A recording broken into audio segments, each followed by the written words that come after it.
once you decide to undergo into, diving into deep understanding of self, whether it be through psychedelics or other means, practices, Qigong, meditation, yoga, whatever the case may be,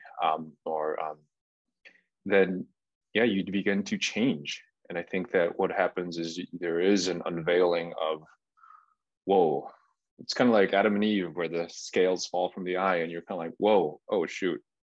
Okay, so that's not me. This is me, but wait, who's me? Who is this I? And it's like, and where do I go from here? And what the hell do I do with this? And then you begin to, what my personal experience is like, I just kind of became a hermit a little bit. Like I just kind of started, like, people I couldn't be around, and there's nothing wrong with what people are doing. I just couldn't be around things that were not in my vibration. So people who weren't working on themselves, or and that's such judgmental to say, but it's kind of like, I'm trying to say it right, but it's kind of like not at same vibration, not working on yourself, not awareness. That level of awareness and sort of pursuing growth, because you begin to become way more aware of what's going on. And I see the lies I tell myself, I see the stories I tell myself, and sometimes it's gut wrenching. And then trying to change but that's the thing, at least I see it. And then I'm like, well, okay, I kind of messed up on that. Let's pull back. So it's just a higher level of self-awareness that that makes me really pursue change, because this is the outcome I want in my life.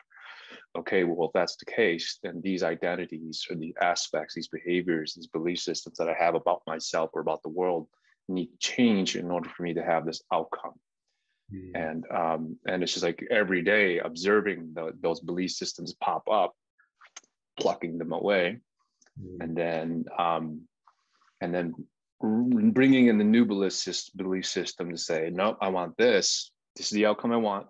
These are the belief systems must have, and habits I have to have in order to achieve this lifestyle that I want to achieve.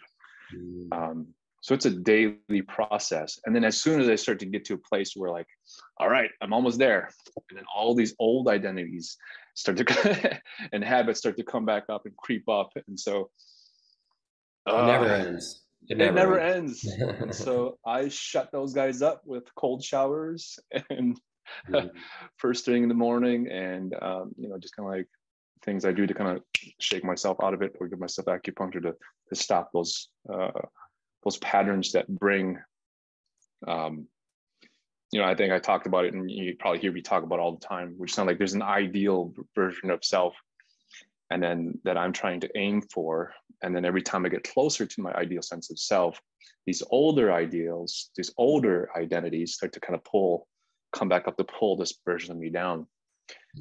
So it's a constant battle.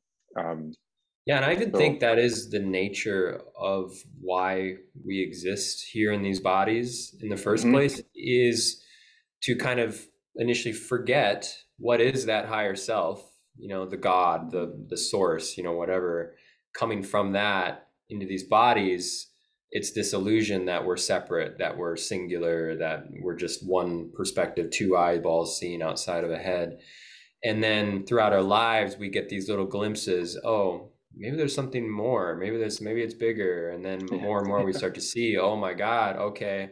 And it's, I think, this continuous process of seeing and then forgetting, and then being reminded of it and then forgetting again, and just constantly going back and forth, bringing more and more of that higher intelligence into your life as possible, and until finally your body withers away and then you go back there anyway. So we're just on this journey, and so enjoy it. Let's try to enjoy it.